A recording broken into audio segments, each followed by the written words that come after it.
current from IEQ11, maybe open.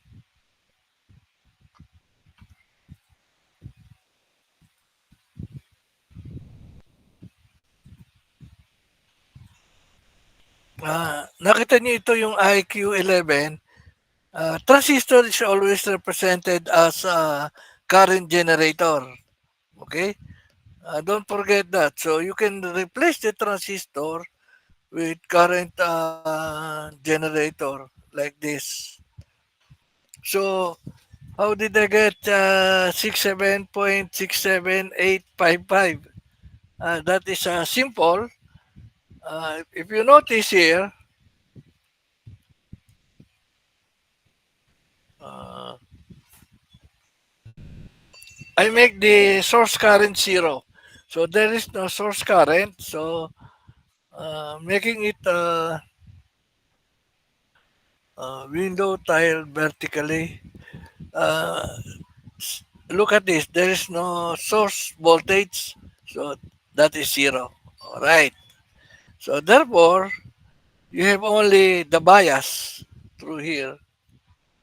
So I can get the bias here. All right. So about 6.7. If you want to take a look the exact number here, you can get it. Did I get it right?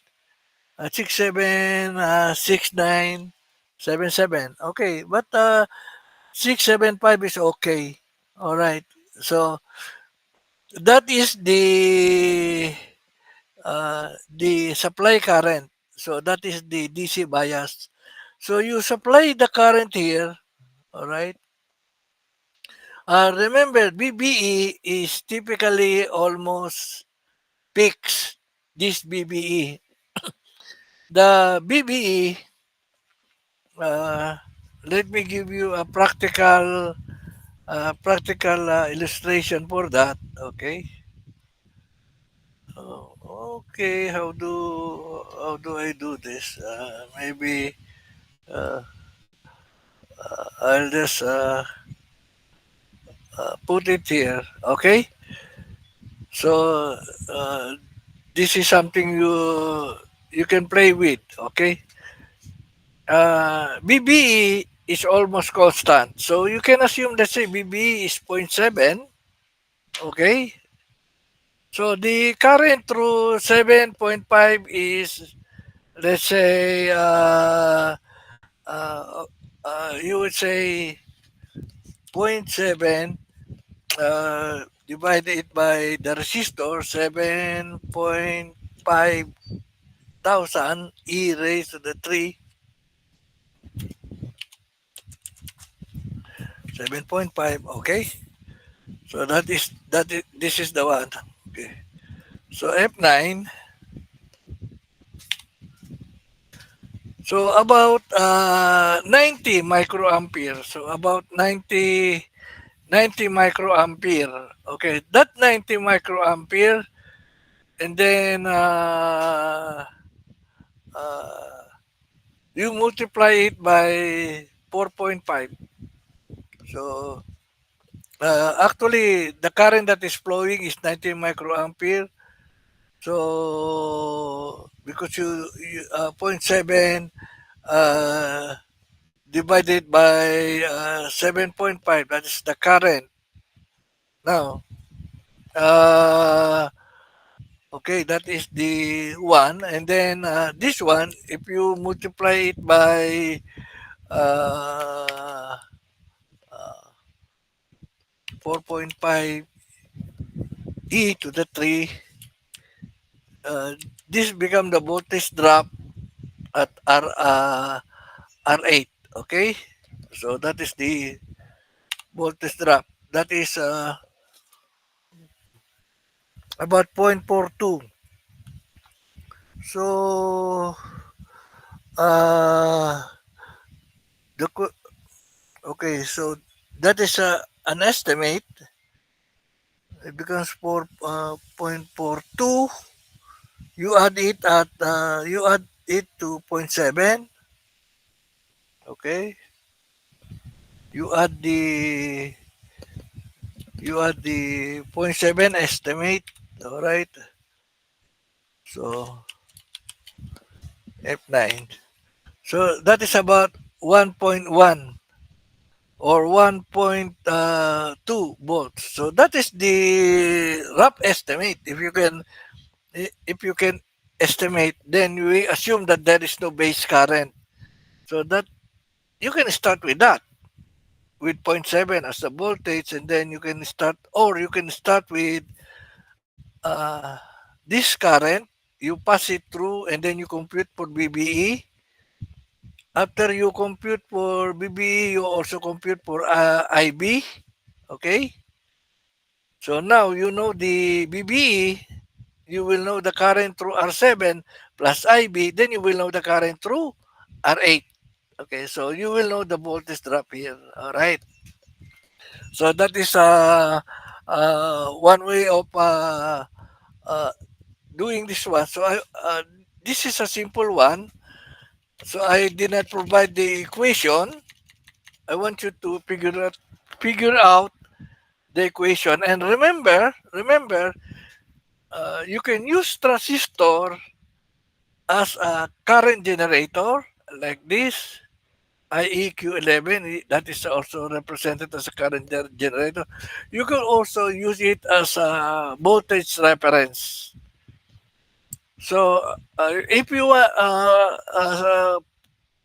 BBE is typically used as a reference voltage, but you can create a Zener diode, a Zener transistor by doing this.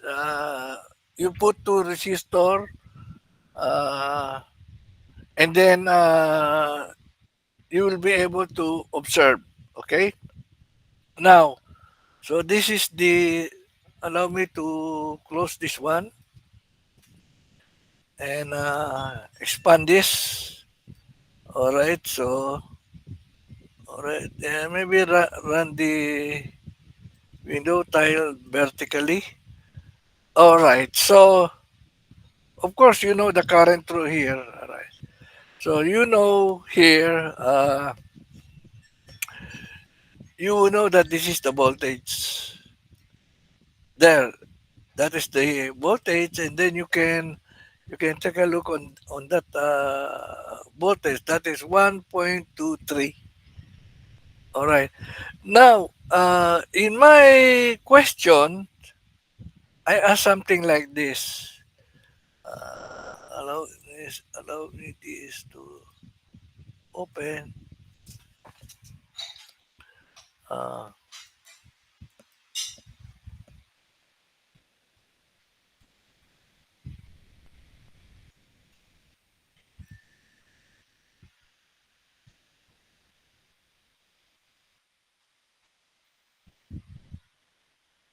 hmm,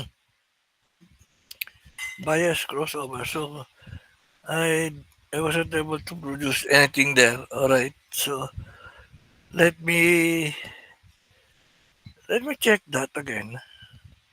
All right. All right. So let me close this one. Uh, all right, and restart the kernel, and then take a look on the uh,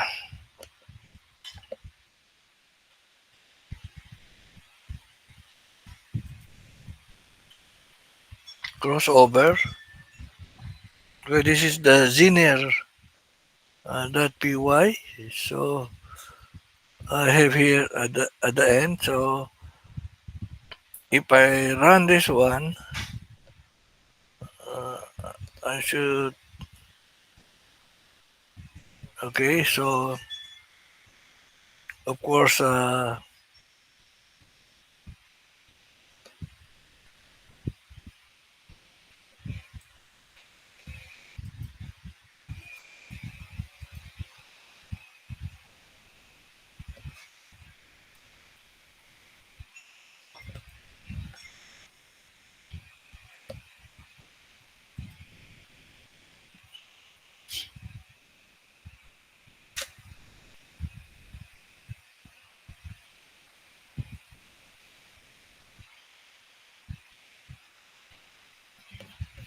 Okay, I ask certain question here. I think you can do the rest. Did oh no. Okay, so there's nothing here. This is just the drawing and the question. So you create equation for this. All right. And of course, to answer question number four analytically, you get the derivative of BBEQ 14 divided by the derivative of IEQ 11 or just the delta. You just create a delta, small delta. That is sensitivity. So the idea here is the voltage here should be constant. That is the whole idea. Okay. You can try it by experiment. Let's say uh, what will be the delta BBE if I change the current. So maybe let's start with the current with 670. Let's say 670, 670 micro. Okay. All right. There. 670. And run and then check the voltage here.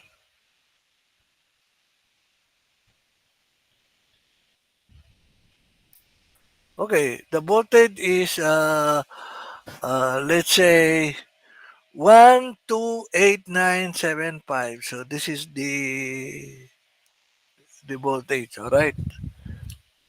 So so we got this voltage.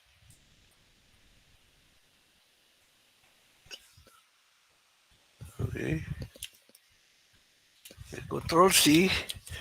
Uh, I'll show it to you. So uh, well, this is in the zener, so I can just put it here in the temporary. So this is the voltage. So the current here is let's say I call this one V1. Uh, V1 equals, and then of course I call the I I1 is equal to 670 e to negative 6. So that is my current. Now, and then I change this one into, let's say, 80. So I have a 7010 microampere, so 80, 80. All right, all right, there, 80. And run the simulation. Okay, I got now that change of voltage. So control C. Uh, of course, is B2 is equal to control B. All right, that is the one. And of course, uh, I I2 I2 is equal to uh, 680 e to the negative 6. Okay, so this is it. Now, I will compute for sensitivity, which is simply open parenthesis B2 minus B1, and then divided by open parenthesis uh, I2 minus I1. Okay, so we'll put that sensitivity. All right, so F9. And the sensitivity is uh, what? B2. So,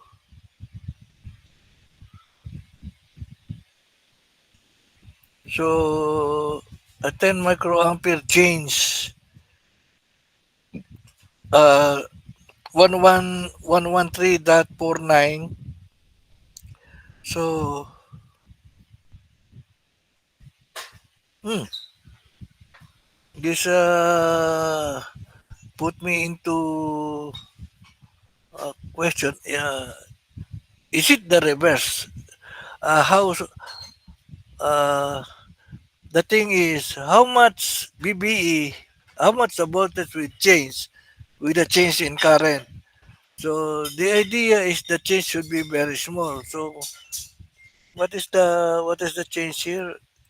This is only about uh, 0.0011, and uh, the change in current is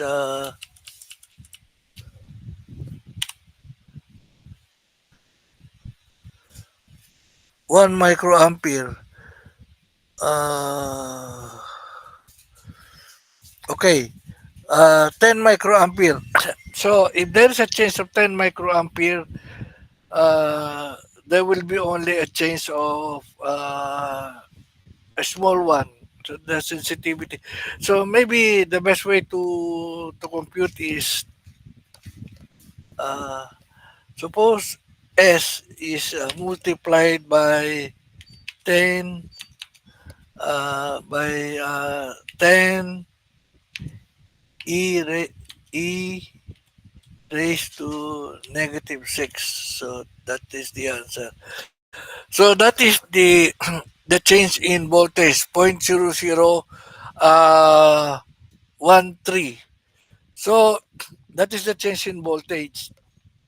So it means to say if you have a change of 10 microampere in your current, the change in voltage is only this much. Okay, so that is the that is the implication. The thing is, you have here in microampere, and the other one is in volt. So most probably, if you want to change this one into same unit, I think they are already in the same unit, microampere. So it means as much as possible, this is constant. Okay. Now, so that we can see how exactly this behave. Okay. Okay. You will still do this. Well, let me open the 741. All right. And then let me close this one. Yes, I'll save it.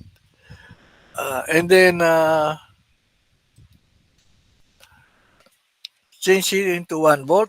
Let's put 1 volt. Okay. Uh, Window, tile vertically. Ah, ano kailangan? Wait. So, window tile vertically. Now, let's take a look. Okay. You can take a look uh, the current that is supplied here. Okay. So, press Alt. So, if you press Alt, you can get the current. So, the current varies, take note, the current varies from, well, let's take a maximum. You can get here,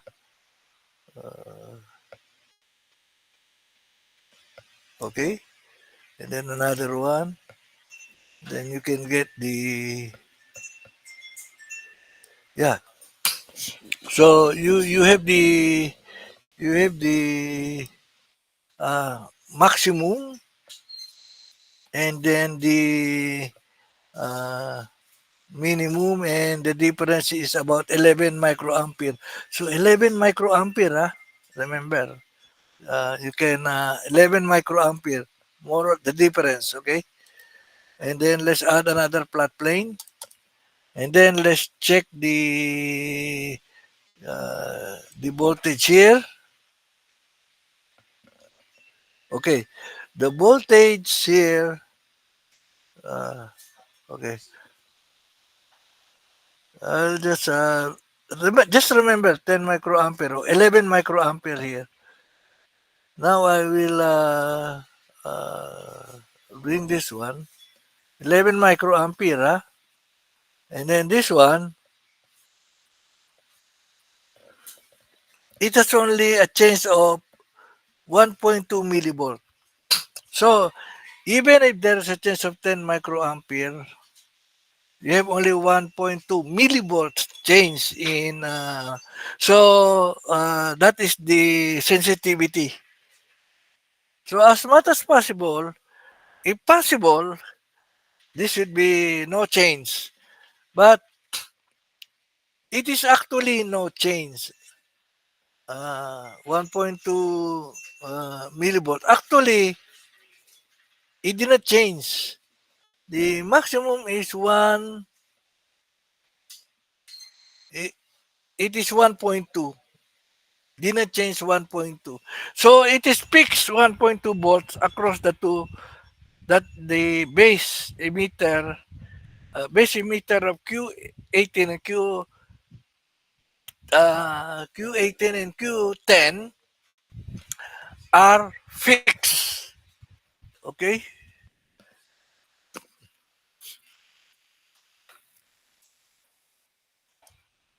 So they are fixed.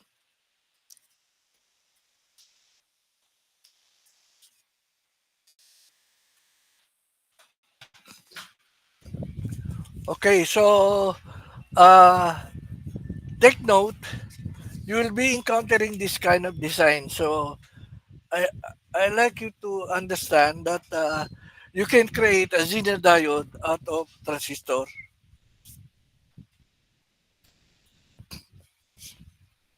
Okay?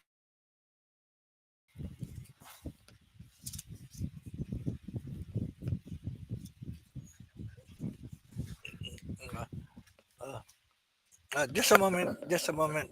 Sandali lang, ha.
Back.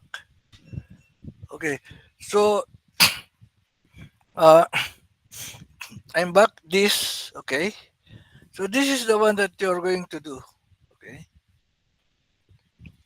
After this, we will be computing the current that flow to the base, the current that flows here, and so on, and this one. So you know very well that the current in Q11 passes through Q14 and partly pass through the base of Q18.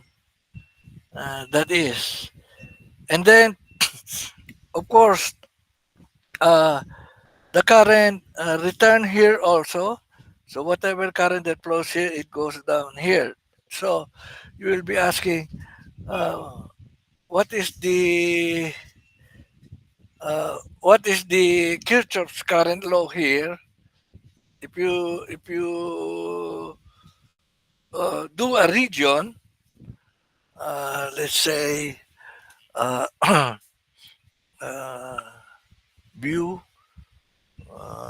Okay, I'm going back here. Edit. So draw a rectangle. Okay, you can create a region like this. Uh, a region somewhat like this. A region there. All right. So that is the region. So okay, that is the region. So the current that goes in here is equal to the current that goes out here plus the current that goes in here and the current that goes out here. So there's no current here, DC current in this because this is a capacitor. All right. So that is the uh, one one of the things that will be a challenge for you. How would you compute for the base current Q18? Of course, you know this one already. This is more or less 1.2 volts. And of course, in your computation, uh, well, if you want to know what exactly is the voltage here, all you have to do is make this one again zero, so no signal, and run it. There's no signal there.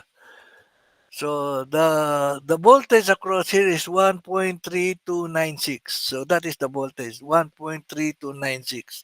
There, there is the voltage. Well, if you want to know the current through this IQ14, this one is the current IQ14 is 67.7.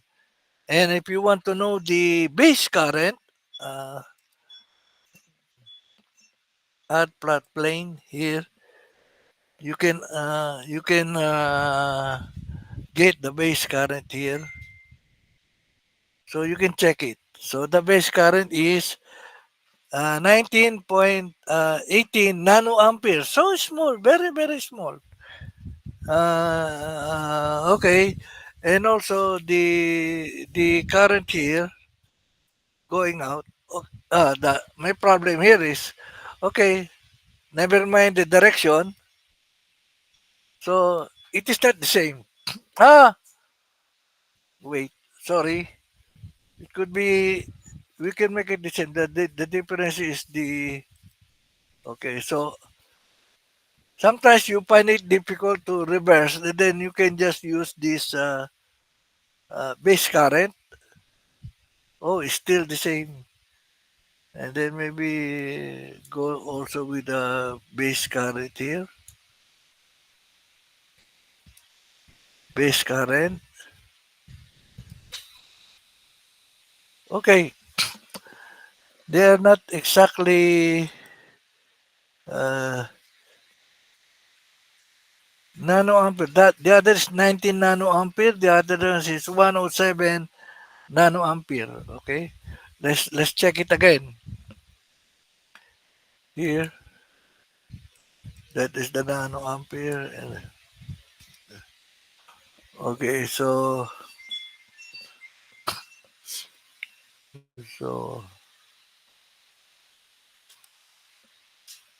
almost the same. Oh, okay. The other one is 19 nanoampere, small. The other one is 107 nanoampere. That's very small. It means to say there's no current here, there's no current here. This is open, and the voltage output here is zero. So let's figure it out. Uh, Almost zero. 0.426. Oh, okay. Just a moment. Okay.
again, talagang merong abala lagi eh.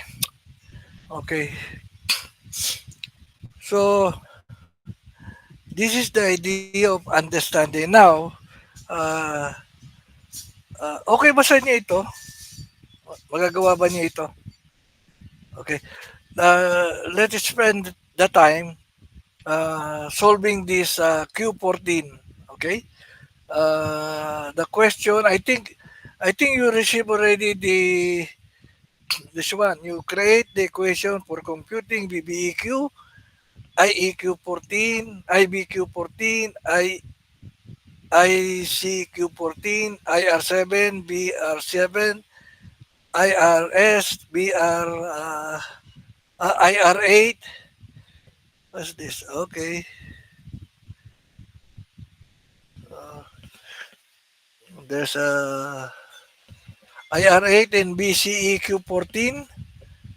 And then create an algorithm to solve this variable. Okay. Compare your result with the LT-SPY simulation result. That's what you did before. Now, this is a special question I ask you. So, uh, this is a measure of variability of BECQ with respect to the current. So the idea here, should it be sensitive or not? Then explain. Okay, okay, you can have the explanation very simple. This one was biased to be constant voltage, so that you have a bias here, so that you avoid the crossover distortion. Okay, maybe I should repeat it again. Okay, I will repeat it again the presentation. So I will put 1 volt here, oh, and run it. All right. All right. So I will delete the pane, delete the pane, delete this pane. Okay. Uh, we will plot this one. Okay. And in the process of plotting, you can see that there is no distortion here, right? None.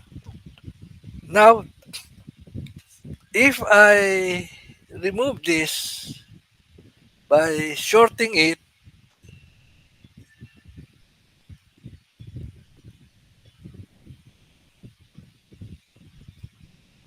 so we short it that way, okay? So we run it again, and then let's try to see what we get here in the zero. Wait, uh,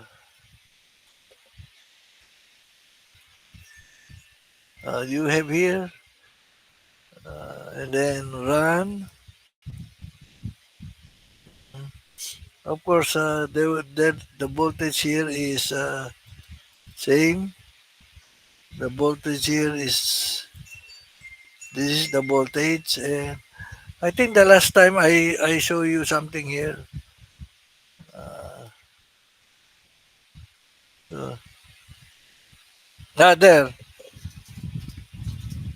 there is the what we call the distortion crossover the distortion. So this is the crossover distortion. Now I remove it. I remove it. All right, remove and then run again, and then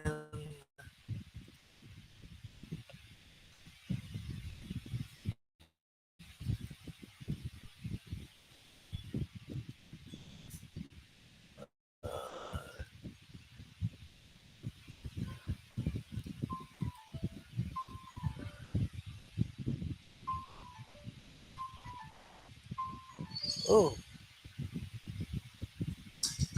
what's this?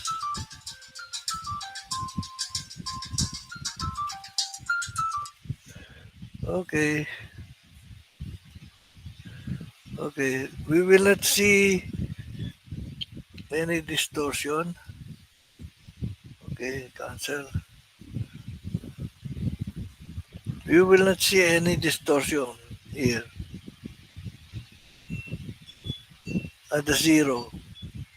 So there's none. Even if you amplify it, there's none. Okay. So that that's the fix. That's that's the reason why you have that Zener diode. Okay.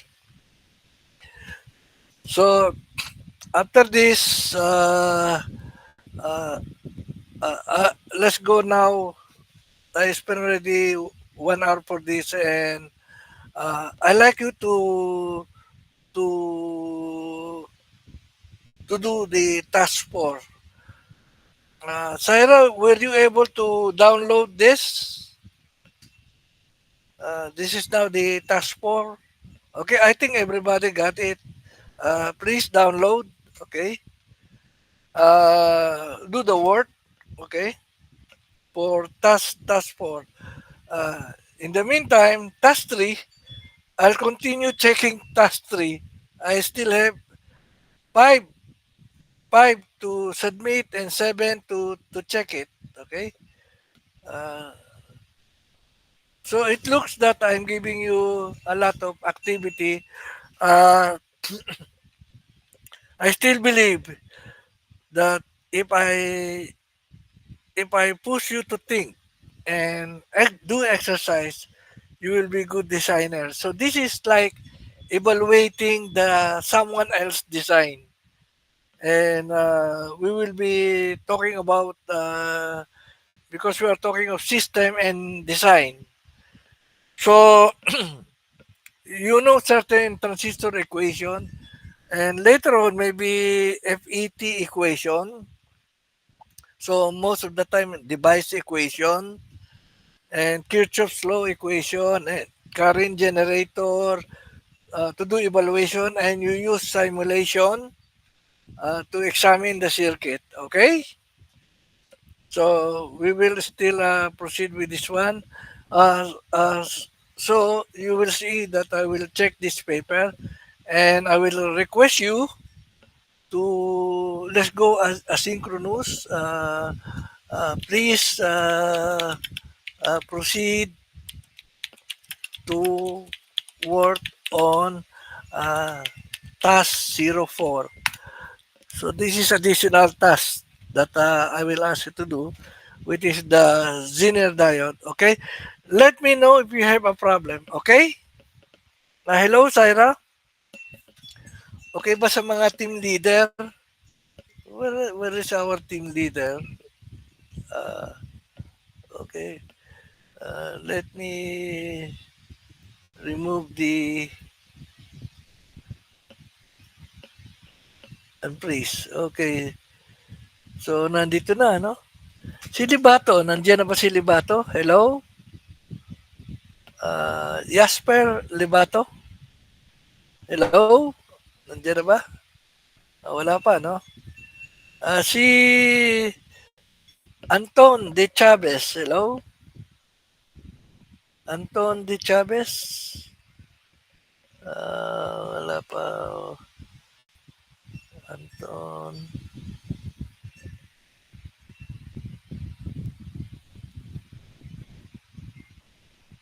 Anton.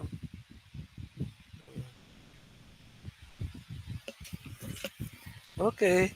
Paul Peralta. Dalawa yung Paul Peralta. Si... Wala si Prenido. Okay, so... Uh, yes. Prenido, you're here. Thank you. Uh, thank you, thank you. All right. Who else? Okay. Si Anton, wala pa, no? Ito, Intramular, si Jasper, wala pa rin. Si Nib, sabi, nasa restroom lang daw. Okay. Can you start doing the task 02? If you have any question, let me know. Okay? I will keep the Google Classroom open, and I will continue checking the paper, and let me know if you can submit. Okay? So I hope I did not stretch your brain so much. This time you have to create your own equation. In the previous algorithm, I provide the equation and you provide the algorithm how to solve the equation. Now this time you need to get to figure out the equation and the algorithm. Okay? So that is the difference. Okay, go on. Okay. Please proceed. Hello, Zaira. Are you still there? Zaira? Okay ba? Can you hear me? Wow. I cannot hear you. Hindi. Okay, lakasan mo ng konti. Narinig mo ako? Narinig niyo ako? Hello? Okay. Na nakakat yung boses mo. Nawawala. Okay. O sige, let's proceed with task of 4. Okay? Go on. Hello, Syra? Ano? Pwede na? Hello? Nawawala. Something wrong with ano? Okay. Sige. Ano na lang? Proceed. Okay? So, I will also proceed in checking the remaining. Okay, almost everybody. Well, I'm confident because I check your words and almost everybody get 100. Only one miss something, and I will still check the remainder. Okay, okay. So I'll go with this. Turn it in. Okay. Okay. I'll check the. Okay. So who are? Ah,